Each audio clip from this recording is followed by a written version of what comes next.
ಬೆಸ್ಕಾಂ ಅವರಿರಲಿ, ನೀರಾವರಿ ನಿಗಮದವರಿರಲಿ ಮತ್ತು ಎಲ್ಲ ಅಧಿಕಾರಿ ಮಿತ್ರರೇ, ನಮ್ಮ ಜಾಫರ್ ಅವರು ಯಾಕೋ ಕೆಳಗಡೆ ಹೊರಟಾಗಿರೋರು ಕರೆಸಿ ಸನ್ಮಾನ ತಗೊಂಡಿಲ್ಲ. ಮತ್ತು ಇವತ್ತು ಈ ಕಾರ್ಯಕ್ರಮವನ್ನು ಅಚ್ಚುಕಟ್ಟಾಗಿ ನಡೆಸ್ತಾ ಇರ್ತಕ್ಕಂಥ ನಮ್ಮ ಜಿಲ್ಲೆಯ ಜಿಲ್ಲಾಧಿಕಾರಿಗಳಂತ ಕುಮಾರ್ ಅವರು, ಎಸ್ ಪಿ ಅವರಾದಂಥ ಯತೀಶ್ ಅವರು ಮತ್ತು ನಮ್ಮ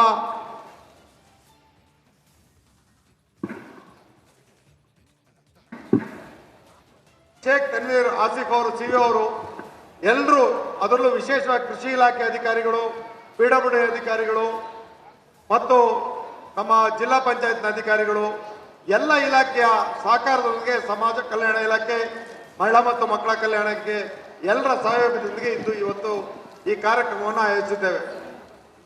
ಬಂಧುಗಳೇ, ನಾನು ಮಾತಾಡೋದಕ್ಕೆ ತುಂಬಾ ಸಮಯ ಬೇಕಿತ್ತು, ಆದರೆ ಇವತ್ತು ಸಾಹೇಬರಿಗೆ ಹಾವೇರಿಗೆ ಹೋಗೋದ್ರಿಂದ ನಾನು ಸ್ವಲ್ಪ ಚುಟುಕಾಗಿ ವಿಷಯವನ್ನ ತುಂಬಿ ನಾನು ಮಾತಾಡುವಂತ ಅನಿವಾರ್ಯತೆ ಇತ್ತು. ನಮ್ಮ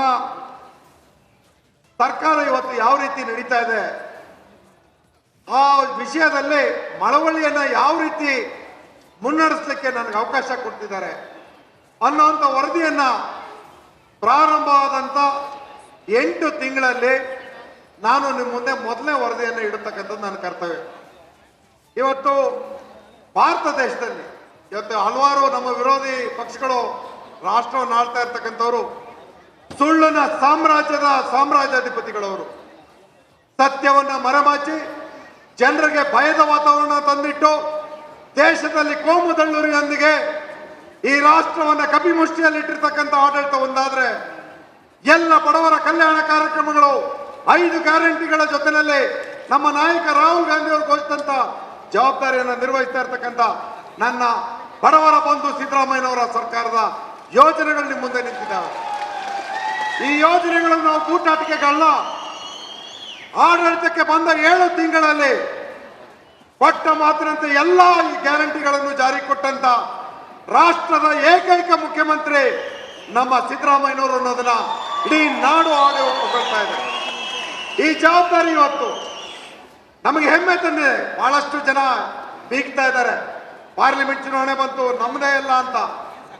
ಯಾವುದೇ ಕಾರಣಕ್ಕೂ ಸಾಧ್ಯ ಇಲ್ಲ. ಯಾವ ದೇಶದಲ್ಲಿ, ಯಾವ ರಾಜ್ಯದಲ್ಲಿ ಸ್ತ್ರೀಗೆ ಗೌರವ, ರಕ್ಷಣೆ, ಅವಳನ್ನ ಅಭಿವೃದ್ಧಿಯ ಪಥದಲ್ಲಿ ತೆಗೆದುಕೊಂಡು ಹೋಗ್ತಕ್ಕಂಥ, ಆ ಮನೆಯನ್ನ ಸಂರಕ್ಷಿಸ್ತಕ್ಕಂಥ ಜವಾಬ್ದಾರಿನಲ್ಲಿ ಹಸಿವನ್ನು ನೀಗಿಸಿ ಮನೆಯನ್ನು ನಡೆಸಿ ಗೃಹ ಜ್ಯೋತಿ ಜೊತೆಯಲ್ಲಿ ಯುವ ಮಿತ್ರರಿಗೆ ಎಲ್ಲ ರೀತಿಯ ನೆರವನ್ನು ನೀಡ್ತಕ್ಕಂಥ ಪಂಚ ಗ್ಯಾರಂಟಿಗಳಿದ್ದಾವಲ್ಲ, ಅದರ ರಕ್ಷಣೆ ನಮ್ಮ ಮುಂದಿದೆ ಅನ್ನೋದನ್ನ ಘೋಷಣೆ ಮಾಡಲಿಕ್ಕೆ ಇವತ್ತು ಗ್ಯಾರಂಟಿ ಯೋಜನೆಗಳ ಫಲಾನುಭವಿಗಳ ಸಮಾವೇಶಕ್ಕೆ ಇವತ್ತು ಬಂದು ಉದ್ಘಾಟನೆ ಮಾಡಿರ್ತಕ್ಕಂಥದ್ದು ನಮ್ಮ ಮುಖ್ಯಮಂತ್ರಿಗಳು. ಬಂಧುಗಳೇ, ಮಂಡ್ಯದವರು ನಾವು, ನಮ್ಮ ಜಿಲ್ಲಾ ಉಸ್ತುವಾರಿ ಸಚಿವರು, ನಾವೆಲ್ಲ ಶಾಸಕರೆಲ್ಲ ನಮ್ಮ ಮುಖ್ಯಮಂತ್ರಿಗಳನ್ನ ಹೋಗಿ ಕೇಳ್ಕೊಂಡ್ವಿ. ಅವ್ರಿಗೆ ಆರ್ಥಿಕ ಮುಗ್ಗಟ್ಟು ಏನೇ ಇದ್ರು ನಮ್ಮ ಮಂಡ್ಯಕ್ಕೆ ಇವತ್ತು ಕೊಟ್ಟಿರ್ತಕ್ಕಂಥ ವರವನ್ನ ನಾವು ಯಾರು ಮರೆಯಲಿಕ್ಕೆ ಸಾಧ್ಯ ಇಲ್ಲ. ನಾಲ್ವಡಿ ಕೃಷ್ಣರಾಜ ಒಡೆಯರ ನಂತರ ಮಂಡ್ಯ ಜಿಲ್ಲೆಯ ಹಸಿರಿಗೆ ರೂವಾರಿ ಆಗಿರ್ತಕ್ಕಂಥ ಯೋಜನೆಗಳ ಸಾಕ್ಷಾತ್ಕಾರ ನಮ್ಮ ಜನಪ್ರಿಯ ಮುಖ್ಯಮಂತ್ರಿ ಸಿದ್ದರಾಮಯ್ಯನವರು. ಕೋಲ್ಮನ್ರವರು ಅವತ್ತು ನಮ್ಮ ಶುಗರ್ ಫ್ಯಾಕ್ಟರಿಯನ್ನು ಸ್ಥಾಪನೆ ಮಾಡಿದ್ರು. ಇವತ್ತು ಕೋಲ್ಮನ್ ನಂತರ ಈ ಮಂಡ್ಯಕ್ಕೆ ನಾನು ಜವಾಬ್ದಾರಿ ಇದ್ದೇನೆ. ಕಬ್ಬು ಬೆಳೆಗಾರರಿಗೆ ಅನ್ಯಾಯ ಕೊಡಲ್ಲ, ಮಂಡ್ಯದ ಬದುಕಿಗೆ ನಾನಿದ್ದೇನೆ ಮನೆ ಮಗನಂತೆ ಎಂದು ನಾಲಾ ಆಧುನೀಕರಣ, ನಮ್ಮ ಮೈ ಶುಗರ್ ಸಕ್ಕರೆ ಕಾರ್ಖಾನೆಯನ್ನು ಹೊಸದಾಗಿ ನಿರ್ಮಾಣ ಮಾಡೋದಕ್ಕೆ ಕನ್ನಂಬಾಡಿಯಲ್ಲಿ ಇವತ್ತು ವೈಭವೀಕೃತವಾದಂತ ಉದ್ಯಾನವನವನ್ನು ನಿರ್ಮಾಣ ಮಾಡೋದಕ್ಕೆ ಖಾಸಗಿ ಸಹಭಾಗಿತ್ವದಲ್ಲಿ ಅವಕಾಶ ಕಲ್ಪಿಸ್ತಾ ಇರ್ತಕ್ಕಂಥ ನಮ್ಮ ಮುಖ್ಯಮಂತ್ರಿಗಳು ನಮ್ಮ ತಾಲೂಕಿನ ವಿವಿಧ ನಾಲೆಗಳ ಅಭಿವೃದ್ಧಿ ಕಾಮಗಾರಿಗಳ ಜೊತೆಯಲ್ಲಿ ಇವತ್ತು ಕುಡಿಯೋ ನೀರಿನ ಯೋಜನೆ ಕಸ್ಬಾ ಮತ್ತು ಹಲಗೂರು ಹೋಬಳಿಗೆ ಇವತ್ತು ಶಂಕುಸ್ಥಾಪನೆ ಮಾಡೋದ್ರ ಮುಖಾಂತರ ಮಳವಳ್ಳಿಯಲ್ಲಿದ್ದಂತ ವಿದ್ಯುತ್ ಬವಣೆ, ಕುಡಿಯೋ ನೀರಿನ ಬವಣೆ, ಆರೋಗ್ಯದ ವಿಚಾರ, ಶಿಕ್ಷಣದ ವಿಚಾರ ಎಲ್ಲದರಲ್ಲೂ ನನಗೆ ಕೊಡುಗೈ ದಾನಿ ಅಂತ ನನಗೆ ಹರಿಸಿರ್ತಕ್ಕಂಥ ನನ್ನ ನಾಯಕರನ್ನ ಇವತ್ತು ನಿಮ್ಮೆಲ್ಲರ ಸಮ್ಮುಖ, ನಿಮ್ಮೆಲ್ಲರ ಆಶೀರ್ವಾದದಿಂದ ಈ ಕಾರ್ಯಕ್ರಮವನ್ನು ಆಯೋಜಿಸಲಿಕ್ಕೆ ನಿಮ್ಮ ಸಹಕಾರಕ್ಕೆ ನಾನು ಧನ್ಯ. ಮಂಡ್ಯ ಜಿಲ್ಲೆಯಲ್ಲಿ ಸುಳ್ಳನ್ನ ತಮ್ಮ ಮನೆ ದೇವರು ಮಾಡ್ಕೊಂಡವರು ಬಹಳ ಜನ ಇದ್ದಾರೆ. ಆಡಳಿತಕ್ಕೆ ಬಂದ ಕೆಲವೇ ದಿನಗಳಲ್ಲಿ ಜಿಲ್ಲೆಗೆ ಏನು ಅವಕಾಶ ಇದೆ, ಜಿಲ್ಲೆ ಜನಕ್ಕೆ ಏನು ಬೇಕಾಗಿದೆ, ಆ ಮುಖಾಂತರ ನಮ್ಮ ಜನರ ಭಾವನೆಯನ್ನು ಹೇಗೆ ನಿವಾರಿಸಬೇಕು ಅನ್ನೋದಕ್ಕೆ ಇವತ್ತು ನನಗೆ ಹನಿ ನೀರಾವರಿ ಕೊಟ್ಟಿದ್ರು. ಸನ್ಮಾನ್ಯ ಮುಖ್ಯಮಂತ್ರಿ ಸಿದ್ದೇಗೌಡ್ರೆ ಬರ್ರಿ ಸ್ವಲ್ಪ. ಸನ್ಮಾನ್ಯ ಮುಖ್ಯಮಂತ್ರಿಗಳಿಗೆ ಚರೋಣ. ಸನ್ಮಾನ್ಯ ಮುಖ್ಯಮಂತ್ರಿಗಳಿಗೆ ಮುಂದಿನ ಜುಲೈ ತಿಂಗಳಿನಲ್ಲಿ ಮಳವಳ್ಳಿ ತಾಲೂಕಿನಲ್ಲಿ ನೀವು ಕೊಟ್ಟಿದ್ದಂತ ಹನಿ ನೀರಾವರಿ ಯೋಜನೆಯನ್ನ 593 ಕೋಟಿ ರೂಪಾಯಿ ಯೋಜನೆಯನ್ನ ನಿಮ್ಮ ಅಮೃತ ಹಸ್ತದಿಂದನೇ ಅದನ್ನ ಉದ್ಘಾಟನೆ ಮಾಡಲಿಕ್ಕೆ ನಾನು ಇವತ್ತೇ ನಿಮ್ಮ ಹತ್ರ ಬೇಡಿಕೆಯನ್ನು ನೀಡ್ತಾ ಇದ್ದೇನೆ. ಆ ಸಂದರ್ಭದಲ್ಲಿ ಮಳವಳ್ಳಿಗೆ ಬೇಕಿರ್ತಕ್ಕಂಥದ್ದು ಸಹಸ್ರಾರು ಸಂಖ್ಯೆಯಲ್ಲಿ ಬಂದಿರತಕ್ಕಂಥ ಹೆಣ್ಣು ಮಕ್ಕಳಿಗೆ ಆಸರೆಯಾಗಿ ಇವತ್ತು ಗಾರ್ಮೆಂಟ್ ಉದ್ಯಮವನ್ನ ಸ್ಥಾಪಿಸಿಕೊಡ್ಬೇಕು ಅನ್ನೋದನ್ನ ನಿಮ್ಮೆಲ್ಲರ ದನಿಯಾಗಿ ನಾನು ಮುಖ್ಯಮಂತ್ರಿಗಳಿಗೆ ಇಡ್ತಾ ಇದ್ದೇನೆ. ಪ್ರವಾಸೋದ್ಯಮದ ಅಭಿವೃದ್ಧಿಗೆ ಗಗನ ಚುಕ್ಕಿಯಲ್ಲಿ ಇವತ್ತು ಬಜೆಟ್ ನಲ್ಲಿ ಘೋಷಣೆ ಆಗಿರ್ತಕ್ಕಂಥ ರೀತಿಯಲ್ಲೇ ರೋಪ್ ವೇನ ನಮ್ಮ ಮಳವಳ್ಳಿಯ ಗಗನ ಚುಕ್ಕಿಗೂ ಕೊಡಬೇಕು ಅನ್ನೋದ ಬೇಡಿಕೆಯನ್ನು ಇಡ್ತಾ ಇದ್ದೇನೆ. ಜೊತೆಯಲ್ಲಿ ಇವತ್ತು ಮುಖ್ಯ ನಾಲೆಗಳಿಗೆ ಆಧುನೀಕರಣವನ್ನು ಕೊಟ್ಟಿದ್ದೀರಿ. ಅದರ ಡಿಸ್ಟ್ರಿಬ್ಯೂಟರಿ ಚಾನಲ್ಗಳಿಗೆ ಈ 28ನೇ ತಾರೀಕು ನಿಮ್ಮ ಕಾವೇರಿ ನೀರಾವರಿ ನಿಗಮದ ಸಭೆ ಇದೆ. ಅದರಲ್ಲಿ ಈ ನುಳಿದ ಡಿಸ್ಟ್ರಿಬ್ಯೂಟರ್ಗಳನ್ನ ನೀವು ಅನುಮೋದನೆ ಮಾಡಿಕೊಟ್ಟು ನಮ್ಮ ಮಳವಳ್ಳಿಯ ರೈತನ ಬದುಕಿಗೆ ನೆರವಾಗಬೇಕು ಅನ್ನೋಂಥ ಬೇಡಿಕೆಯನ್ನ ಈ ಕ್ಷೇತ್ರದ ಜನಪ್ರತಿನಿಧಿಯಾಗಿ ನಾನು ಕೋರಲಿಕ್ಕೆ ಬಯಸ್ತೇನೆ. ಬಂಧುಗಳೇ, ಪಾಲಿಟೆಕ್ನಿಕ್ ಕೊಟ್ಟರು, ಮಳವಳ್ಳಿಗೆ ಮಹಿಳಾ ಮತ್ತು ಮಕ್ಕಳ ಆಸ್ಪತ್ರೆಯನ್ನು ಕೊಟ್ಟರು, ಕಿರ್ಗಾವಲಿಗೆ ಸಮುದಾಯ ಆರೋಗ್ಯ ಕೇಂದ್ರವನ್ನು ಕೊಟ್ಟರು. ಈ ಬಾರಿ ಹಲಗೂರಿಗೆ ಇವತ್ತು ಸಮುದಾಯ ಆರೋಗ್ಯ ಕೇಂದ್ರವನ್ನು ಕೊಟ್ಟಿದ್ದಾರೆ.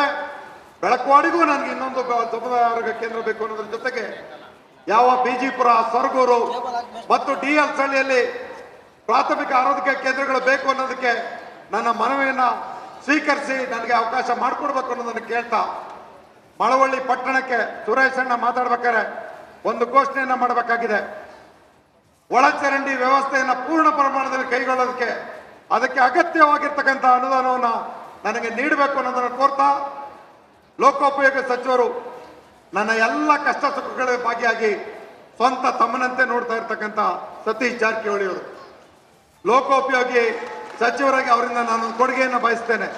ಮುಖ್ಯಮಂತ್ರಿಗಳ ಕ್ಷೇತ್ರ ನನ್ನ ಕ್ಷೇತ್ರವನ್ನ ಸಂಪರ್ಕ ಮಾಡ್ತಕ್ಕಂಥ ಇದೇ ಮಳವಳ್ಳಿ ಮತ್ತು ಮೈಸೂರು. ಈ ರಸ್ತೆಯನ್ನ ಚತುಷ್ಪಥ ರಸ್ತೆಯನ್ನಾಗಿ ಈ ಬಾರಿ ಘೋಷಣೆ ಮಾಡಬೇಕು ಅನ್ನೋಂಥ ಬೇಡಿಕೆಯನ್ನು ನಾನು ಇಡ್ತಾ ಇದ್ದೇನೆ.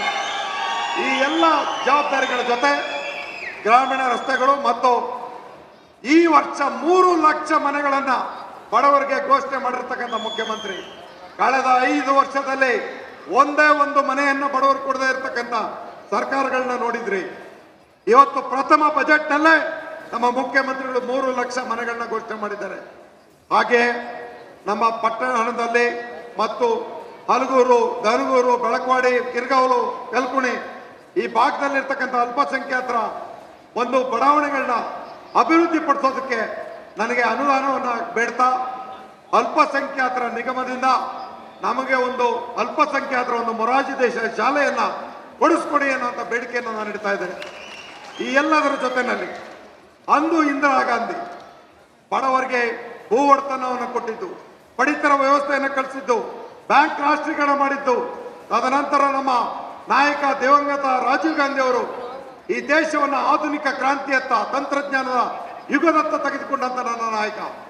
ಇದರ ನಂತರ ಅವರ ಧರ್ಮಪತ್ನಿ ನಮ್ಮ ನಾಯಕಿ ಸೋನಿಯಾ ಗಾಂಧಿ ಅವರ ನೇತೃತ್ವದಲ್ಲಿ UPA ಸರ್ಕಾರದಲ್ಲಿ ನಮಗೆ ಜವಾಬ್ದಾರಿಯಿಂದ ಫುಡ್ ಸೆಕ್ಯೂರಿಟಿ ಆಕ್ಟ್ ಅನ್ನ, ಫುಡ್ ಸೆಕ್ಯೂರಿಟಿ ಬಿಲ್ ಅನ್ನ ಜಾರಿ ಕೊಟ್ಟಂತ ಮನಮೋಹನ್ ಸಿಂಗ್ರ ಒಂದು ಸರ್ಕಾರಕ್ಕೆ ಮತ್ತು ಅದರ ಜೊತೆನಲ್ಲಿ ನಮ್ಮಲ್ಲಿ ಇಡೀ ಸ್ವಾತಂತ್ರ್ಯ ನಂತರ ಈ ದೇಶವನ್ನ ಮುನ್ನಡೆಸಿ ಯೋಜನೆಗಳ ಜೊತೆನಲ್ಲಿ IIM ಇರ್ಬೋದು, IIM ಇರ್ಬೋದು, IASC ಇರ್ಬೋದು, ಸಾಕಷ್ಟು IASC, ಇಸ್ರೋ ಪ್ರತಿಯೊಂದು ಸಂಸ್ಥೆಯನ್ನ ನಿರ್ಮಾಣ ಮಾಡಿ ಈ ನಾಡಿಗೆ ಡ್ಯಾಮ್ಗಳನ್ನ ಕಟ್ಟಿ, ಮುಖ್ಯ ರಸ್ತೆಗಳನ್ನ ಮಾಡಿ, ರೈಲ್ವೆ ಲೈನ್ಗಳನ್ನ ಮಾಡಿ, ವಿಮಾನ ನಿಲ್ದಾಣ ಮಾಡಿ ಈ ದೇಶ ಕಟ್ಟಿದವರು ಕಾಂಗ್ರೆಸ್ನವರು. ಸುಳ್ಳಿನ ಸರಮಾಲೆಯನ್ನು ಹೇಳ್ಕೊಂಡು ಇವತ್ತು ದೇಶವನ್ನ ಬೆದರಿಕೆಯಲ್ಲಿ ತನ್ನ ಕಪಿ ಮುಷ್ಟಿಯಲ್ಲಿ ಇಟ್ಕೊಂಡು ಹೋಗ್ತಾ ಇರ್ತಕ್ಕಂಥ ಒಂದು ಸರ್ಕಾರ ಬೇರೆ ಇದೆ. ನಾವು ಧೃತಿಗೆಡಬೇಕಾಗಿಲ್ಲ. ನಮಗೆ ಬಲಿಷ್ಠವಾದಂತ ನಾಯಕ ಈ ರಾಜ್ಯದಲ್ಲಿದ್ದಾರೆ. ಆ ನಾಯಕರಿಗೆ ಹೆಗಲ್ಗೆ ಹೆಗಲ್ ಕೊಡ್ತಕ್ಕಂಥ ಡಿ ಕೆ ಶಿವಕುಮಾರ್ ಇದ್ದಾರೆ.